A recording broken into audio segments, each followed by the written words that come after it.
Hello everyone, welcome to the next review, the next Old Onward review. Mervyn Peake's Boy in Darkness. This is one of my favourite works of fiction ever.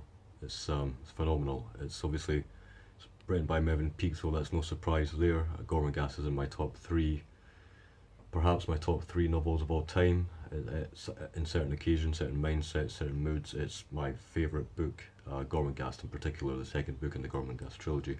I want to do this review justice. Now, I had read this book at the end of 2019, so quite some time ago, and I have to admit I have a habit of, well, not a habit, I just don't generally reread books. In fact, I'm not entirely sure I can say I have fully reread a book ever.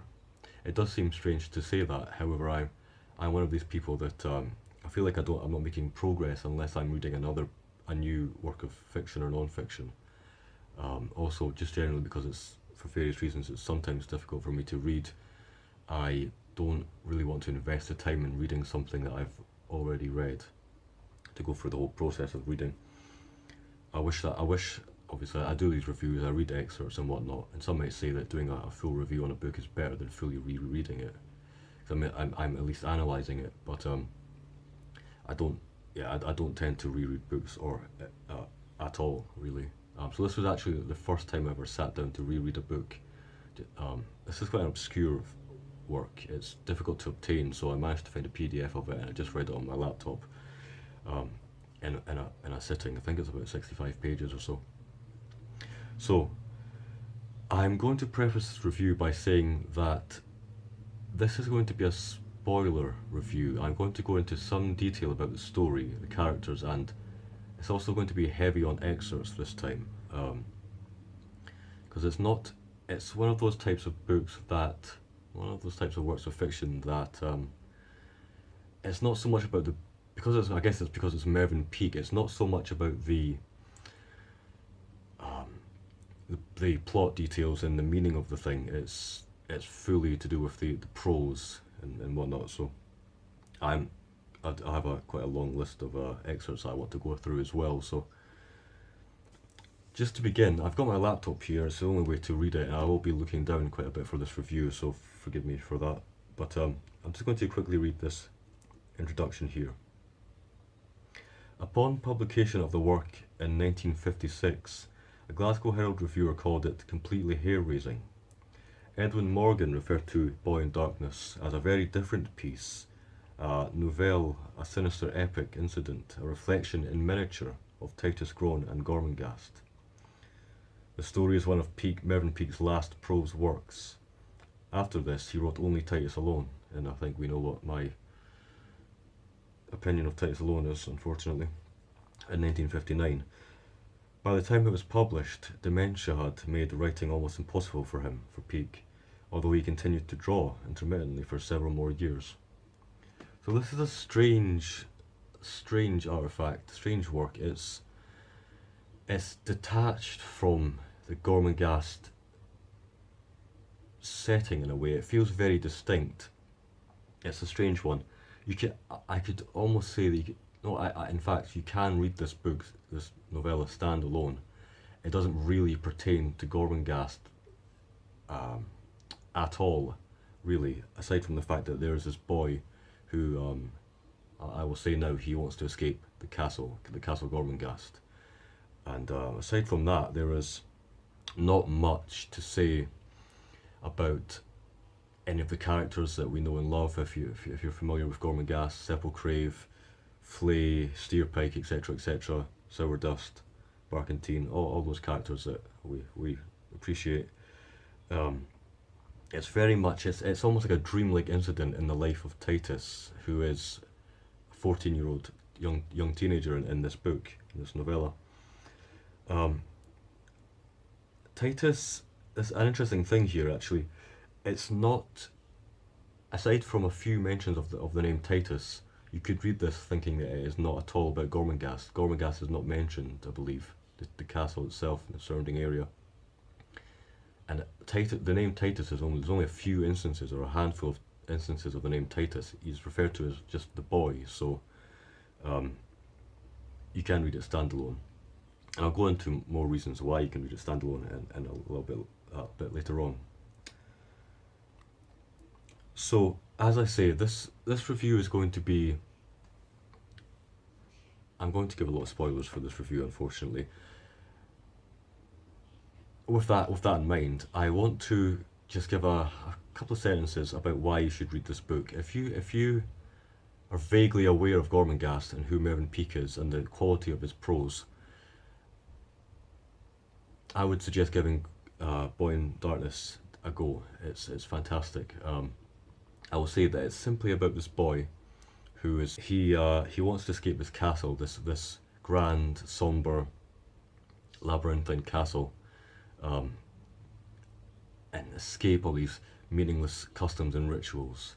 And he does escape, and he finds himself in a completely a strange new land, very dark, very dingy land, this wilderness, this dusty wilderness, and he comes across these two characters, and from there I can say that the thing that surprised me most about this novella is how much like weird fiction it reads, and how dark it is, and how utterly acerbic and there's this extremely visceral quality to the... It's hard to describe, actually. There's so many different layers to this. It's like Gormenghast, except even more aloof and strange and otherworldly. It's not a pleasant read, if I'm being honest. Gormenghast has these human characters that are very much... There's comedy. Gormenghast has everything. There's comedy, there's action, there's adventure, there's very poignant, melancholy moments. But this work of fiction is extremely dark in its own way, especially as we will see. I'm still talking about the book in general terms for a reader who doesn't want to go into spoilers, but especially as regards a single character, the sort of focus, the main character, as it were, of the novella. But I won't go into that because it's obviously far too much of a spoiler.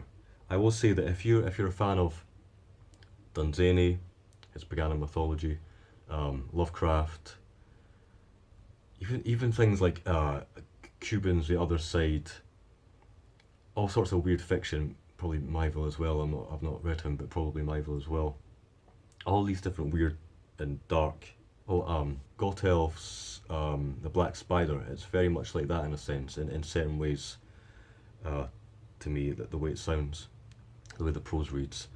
So it's very dark. It's not really like Gormenghast in the sense that it doesn't have Prune Scholar making jokes and whatnot. It's very much a dark, very dark novella. So with that said, if you're interested in this sort of thing, just read it. It's 65 pages. It is almost on every single page there's prose that just stunned me. Even reading it a second time, it's just phenomenal. So with that said, let's get into the review proper. So I guess we can begin with the intro here, which is very reminiscent of Gormenghast. Now, of course, I did the review in 2020, I believe, when I first started the channel. However, I've not really read Gormenghast since. I've not reread it at all. But this intro very much reminded me of the good qualities of Gormenghast and why I enjoyed the book. And also, it just makes me just brings back all the feelings for Titus and what the castle represents and whatnot. The ceremonies were over for the day. The boy was tired out. Ritual, like a senseless chariot, had rolled its wheels, and the natural life of the day was bruised and crushed. Lord of a towered tract, he had no option but to be at the beck and call of those officials whose duty it was to advise and guide him, to lead him hither and thither through the mazes of his Adumbrate home, to celebrate from day to day in remote ceremonies the meaning of which had long been forgotten. The traditional birthday gifts had been proffered on him on the traditional gold tray by the master of the ritual. Long lines of servants, knee-deep in water, passed before him as he sat hour after hour by the margin of the gnat-haunted lake. The whole occasion had been one to try the patience of an equable adult, and for a child it was hell. This, the boy's birthday, was the second of the two most arduous days of the whole year. On the previous day he had been involved in a long march up the steep flanks of a hill to a plantation where it had been necessary for him to plant the 14th of a group of ash trees. For today he was 14 years old. It was no mere formality, for he had no one to help him as he worked, in a long grey cloak, and a hat rather like a dunce's cap. On his return journey down the steep hill, he had stumbled and fallen, bruising his knee and cutting his hand, so that by the time he was at last alone in his small room overlooking the Redstone Square, he was in a frame of mind quite savage in its resentment. I'll skip a little bit further on here, just a fantastic excerpt, environmental description that very much is reminiscent of Gormenghast for me. The sun was not far above the notched horizon, and all things swam in a pale translucency, but not for long. The gentle vista took, all of a sudden, another aspect. Towers that a moment ago had been ethereal and all but floated in the golden air had now become, through loss of the sun's late beams, like black and carious teeth.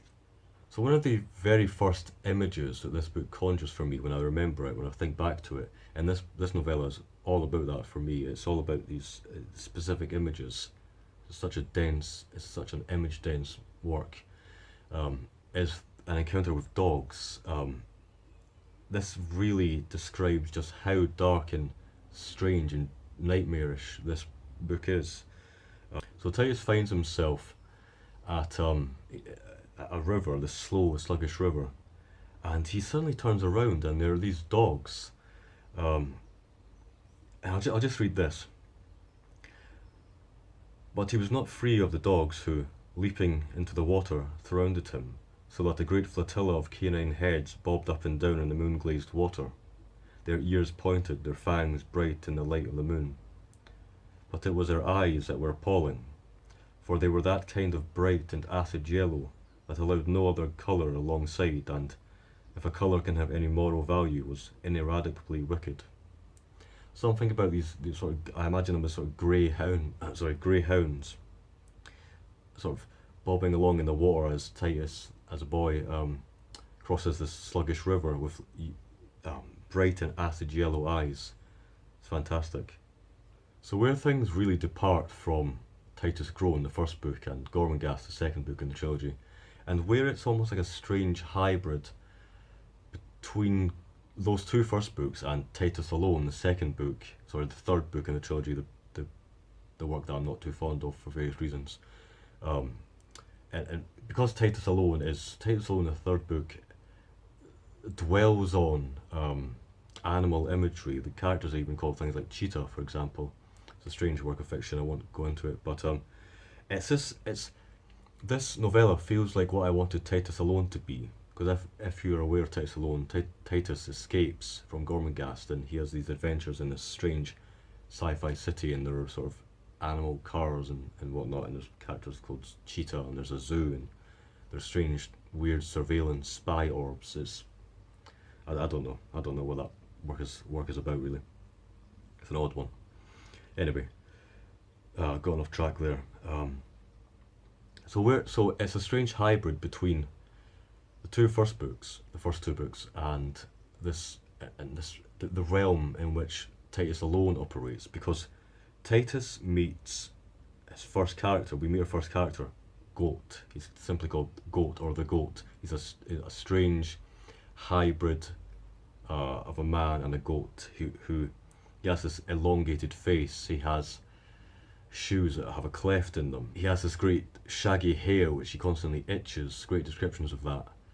This dark, sort of almost like a trench coat, like a long, dark trench coat.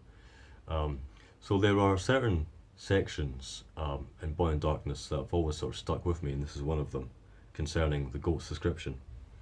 Only once did he stop, so he's currently running at the minute. Only once did he stop, and that was in order to scratch his head deep down in the undergrowth of his dusty, verminous curls, where his forehead and his crown were itching, as though his head was on fire. Just fantastic description there of These curls are itching so much that they feel like they're on fire. And again, going back to the acid yellow eyes, and it's just Peake is a master of description, and we've not even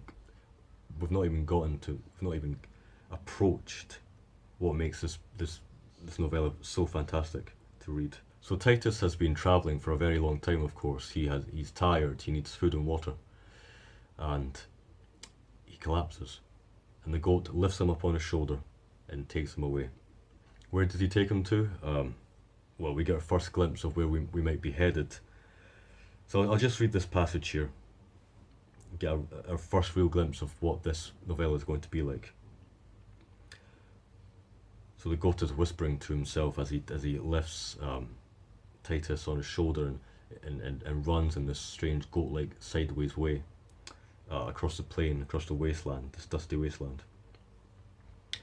First of all, our sovereign lord of the white head, the lamb, and there is only the lamb, for he is the heart of life and love, and that is true because he tells us so.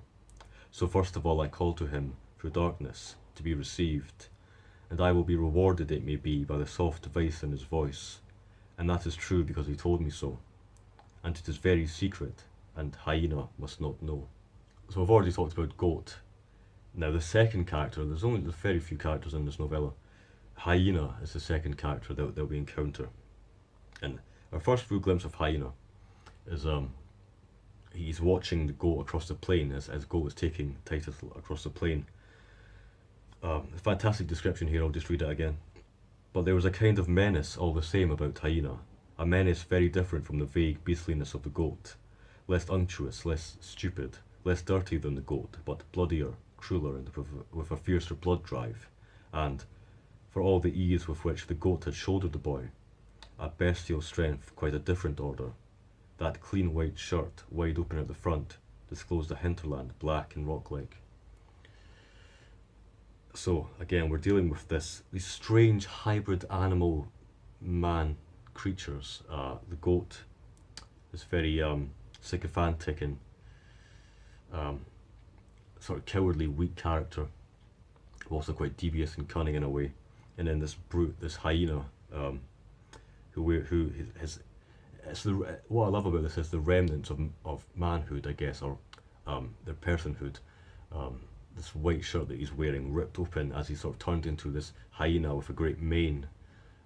This very rock-like chest, this strong brutality, this vitality of the blood, as it's mentioned in the novella. So great descriptions as all. So I'll skip along a little bit here. So goat has taken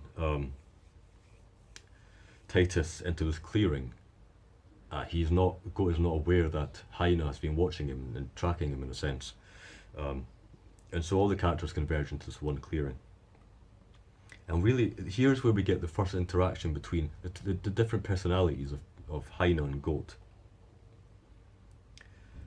The goat did a sideways shuffle and then displayed his teeth in the most fatuous of dazzling smiles. Hyena, dear, he said, how well you are looking. Quite your own self again, I shouldn't wonder. Bless your long forearms and your splendid mane. Forget my forearms, goat. Fetch me the bundle. And so I will, said the goat, indeed and of course.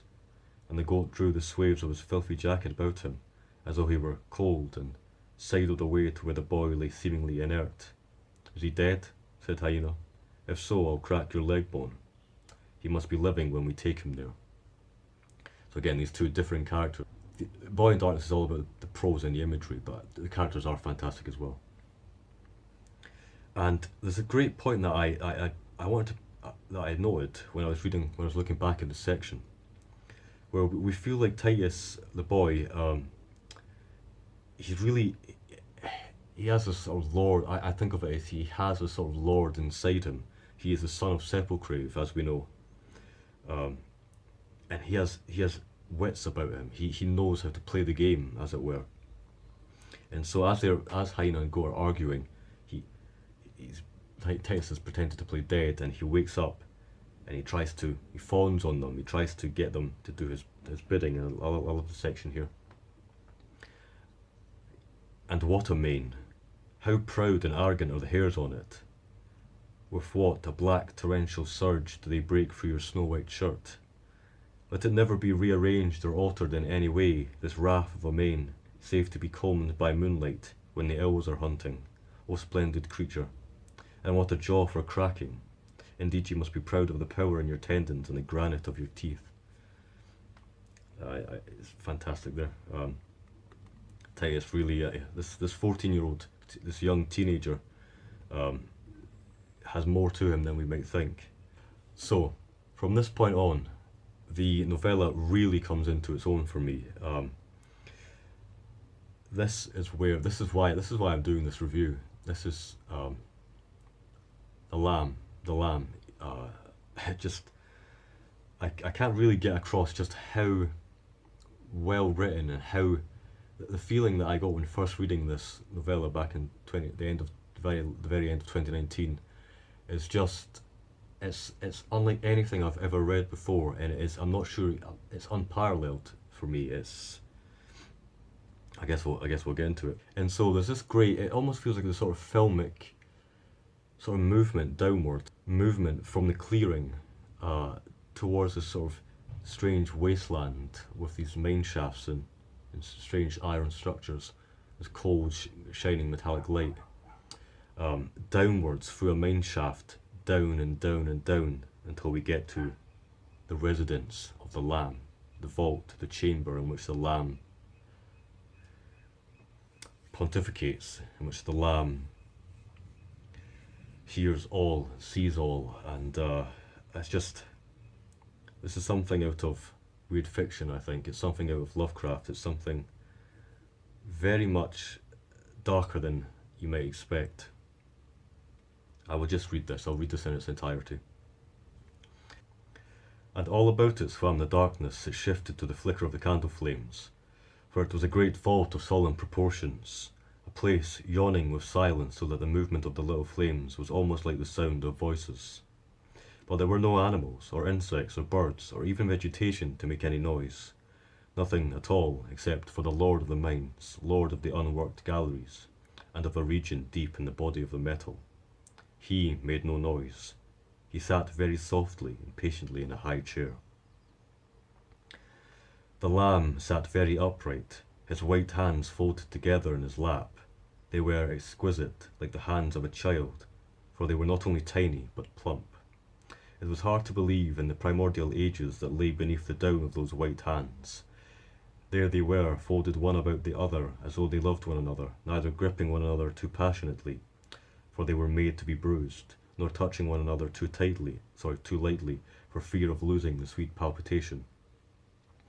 The breast of the Lamb was like a little sea of curls, of clustered curls, or like the soft white crest of moonlight verdure, white as death, frozen to the eye, but voluptuously soft to the touch, and lethal also, for to plunge the hand into that breast would be to find there was no substance there, but only the curls of the Lamb, no ribs, no organs, only the yielding, horrible molliescence of endless wool. It's got goosebumps there. There is no writer like Mervyn Peake.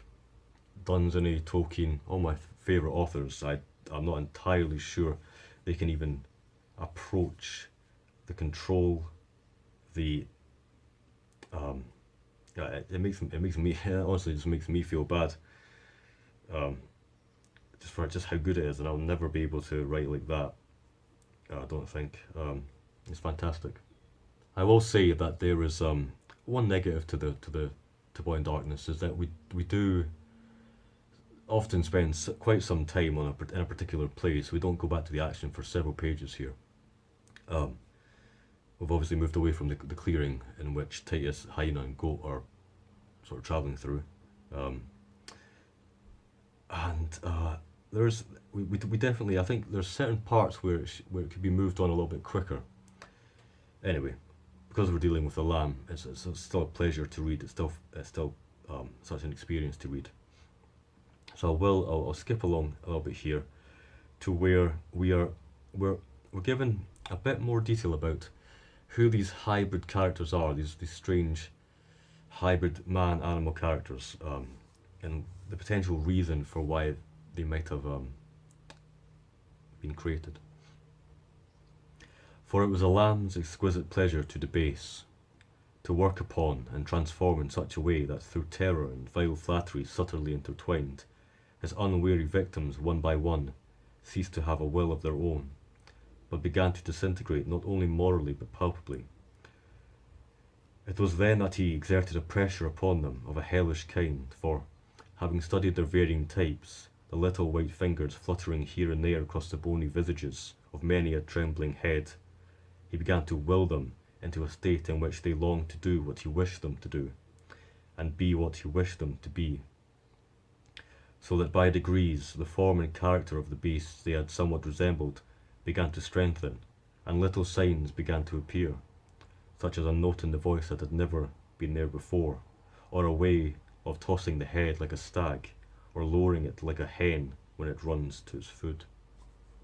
So, Heine and Goat and Titus have went from the clearing, travelled across the landscape to the abode of the Lamb, this great stony metallic wasteland of mine shafts and towers and strange iron structures and terraces. And one of the things that, before I get into this great passage here, one of the things I wanted to try and get across a little bit more is just how intimidating the Lamb is. For me, it was so, the contrast between his sort of angelic appearance, this lamb with this seraphic soft wool and the soft white ears, and he's referred to as the ivory lord in certain times, and it's just a good example of this. For example, so Titus, the goat, and Heine have come to the mine shafts, and because they are so close, they're in such close proximity to the lamb. It's indicated, it's said that the lamb can actually hear the faintest possible sounds, and that really shows just how in command he is. So that even sounds in the landscape around him, even though he's down in this great vaulted chamber down in the earth, he can hear the smallest possible noise. And so Hyena and Goat are trying to deliberate what to do about Titus, and so they actually lip read. They actually move their mouths. They don't even whisper. They can't whisper because even a whisper will be heard by the lamb. And so there's this great moment where it's actually the cessation of their speaking to one another, the sort of smacking of the lips that the lamb hears, even down in the vaults. And I just found that to be an incredible way of showing his commanding sort of presence in his. So I'll just read this passage here again, showing just the deference and the respect and the reverence that is shown to the lamb by Hyena and Goat. So the hyena went on alone, carrying the boy before him in his hands, until he came to the foot of a prodigious shaft, more like an abyss than anything consciously constructed. And here, on the edge of this great well of darkness, he knelt down and, clasping his horrid hands together, he whispered, "White Lord of Midnight, hail. You have somebody with you, I believe." The little voice trilled out of the darkness. It had no need to be raised. Like a needle piercing its way through rotten fabric, so this sweet sound penetrated to the furthermost recesses of the underground kingdom. It reached, trill upon echoing trill, into the dungeons away to the west, where, among the twisted girders of red rust, the silent floors were noduled with a sea of purple mushrooms, dead as the ground they had once risen from. It needed but the stamp of a foot to bring them down in a great death of colourless dust. No foot, no gust of air, nothing had passed that way for 100 years. So much in just that one excerpt. I won't even go into it. You can just see the mastery at work here. So I will get back to where Titus, Hyena and Goat are in a second. I just want to read this passage here. This relates to, so I'm going in chronological order, and I've pinpointed this one particular excerpt here about, it concerns previous creations of the lamb. This is just, I completely forgotten about this. They had outlived, that is Hyena and Goat, they had outlived 100 powerful beasts whose metamorphoses had in time destroyed them from within.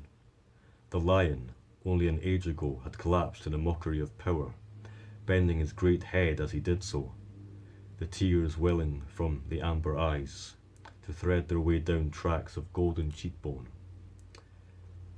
It was a great and terrible fall, yet it was merciful, for under the macabre aegis of the dazzling lamb, the one-time king of beasts was brought to degradation.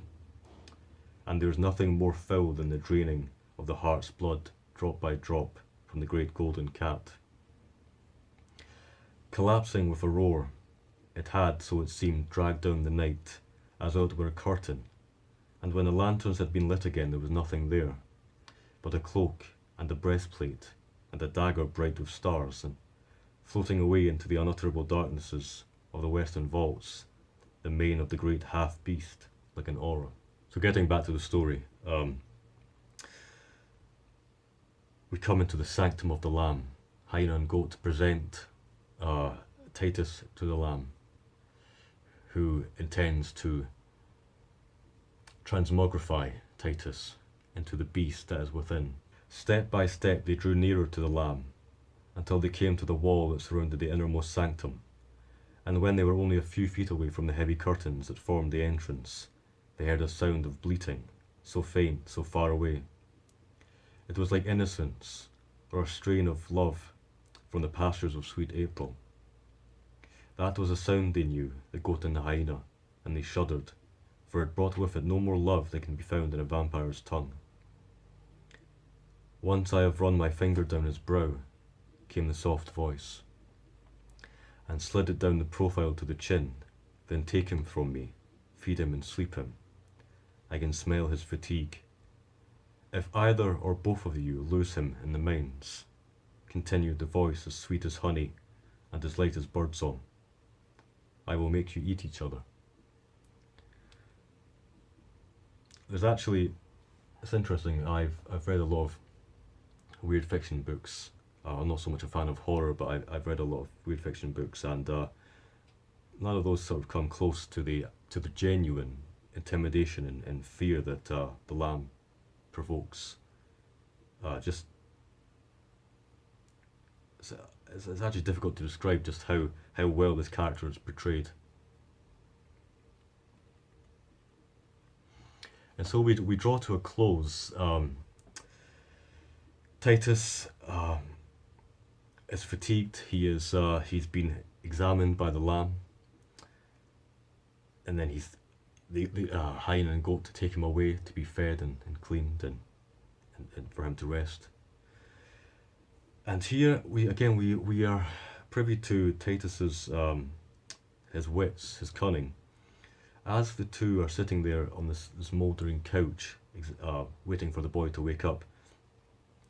Titus forms a plan to escape, and he essentially uses the goats and the hyenas' human forms, their past, as a way of connecting them to him, to work against the Lamb. They should not be spending their days in this dark, dingy vault with this intimidating Lamb who has threatened them many a time. And so Titus says, "One thing at a time," said the boy. "You must be patient. This is a day of hope and wild revenge. Do not interrupt me. I am a courier from another world. I bring you golden words." "Listen," said the boy. "Where I come from there is no more fear, but there is a roaring and a bellowing and a cracking of bones, and sometimes there is silence when, lolling on your thrones, your slaves adore you." So he's really trying to get them he's trying to use hyena and goat. He's trying to make them think of another world outside this vaulted chamber. He's trying to make them think that they can be someday these great rulers and allow him. He's trying to get them to help him escape, essentially. But things go wrong. And from here, the action really, it ramps up quite quickly. And I do have a negative to say about this, but I will just concentrate on the excerpts for the end here before we get into that negative. So the Lamb has actually heard what Titus and the hyena and goat have been deliberating. hyena and goat, for a start, have not been. They were supposed to be setting up this great feast and collecting all the implements and tools for this this occult ritual to turn Titus into this an animal hybrid. But they've been too busy speaking with Titus, and the lamb has heard something of their plans to escape. And so the lamb approaches, confronts them, and for as the lamb minced about them, they gave themselves up to his superior will, their eyes yearning for annihilation. "When I kiss you," said the lamb in the sweetest voice in the world, "then you will not die. Death is too gentle, death is too enviable, death is too generous. What I will give you is pain, for you have spoken to the boy, and he was mine from the first word. You have touched him, and he was mine from the first touch. You have spoken of me, and in the hearing of the boy, and that is treachery. You have not prepared the feast, so I will give you pain. Come and be kissed, that the pain may begin. Come to me, come." So again, as a lamb is approaching, and he's dominating the hyena and the goat, Titus again uses his wits. He actually takes some coins out of his pocket, throws them in the air. They fall and create this clamour around the lamb. So, of course, there's this heightened sense of hearing that the lamb has. He's distracted for a split second in time.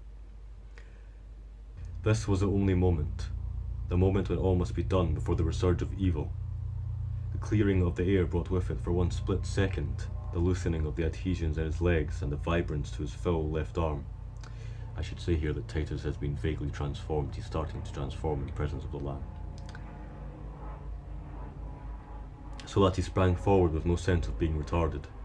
In fact, the air seemed to open up for him as he sprang, sword brandished. He brought it down across the skull of the lamb, so that it split the head into two pieces which fell down on either side. There was no blood, nor anything to be seen in the nature of a brain.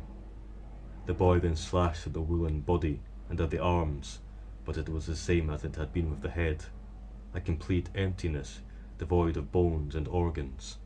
The wool lay everywhere in dazzling curls. The boy sank to his knees. The relics of the white beast spread about him as though he had been shearing a sheep rather than slaying one. Out of the intense darkness where hyena and the goat had crouched in subjection before their lord, two ancient men emerged. One had a sloping back, the other a sidelong shuffle. They did not talk to one another, they did not talk to the boy, nor he to them. They led the way along cold galleries, through arches and up the throats of shafts until, in the upper air, they parted without a word. The boy was lost for a long while, but, walking in a kind of dream, came eventually to the banks of a wide river, where innumerable hounds awaited him. He boarded a little boat and was pushed across the water by the swimming pack, and by the time the boat touched ground on the far side, his adventure had melted from his mind. It was not long before one of a host of searchers found him, lost and weary in a crumbling courtyard, and carried him back to his immemorial home. It's a great ending, it serves its purpose. However, I find that things did wrap up a little bit too quickly, and even the second time reading it, years after the first reading, I did feel like there was a sense in which things just happen, because there is such an emphasis on dwelling on specific moments and characters and imagery. Things just very quickly wrap up to the point where this great feast is supposed to be happening, and then the lamb confronts them. He's heard what they've been deliberating, and then very quickly there's this action scene where the lamb is killed, and in a paragraph or two, Titus escapes and returns back to Gormenghast. Especially as hyena and goat turn into their mannish forms and escape without a word, and they just very quickly part. But I think that's really just one of the only negatives I have for the novella. I'm not this review is not going to go into the analyses or the meaning of the text. I do remember reading some analyses when I first read the book.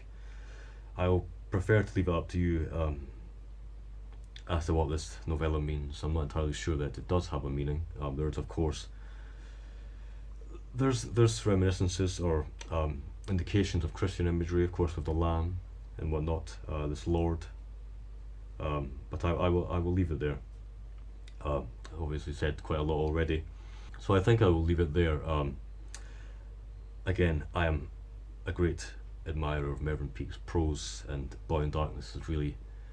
I wish that this had been Titus Alone. Really, it's just a phenomenal work of fiction, and that's all I'll say. I'll end it there. Mervyn Peake's Boy in Darkness. Thanks for watching, everyone. Till next time.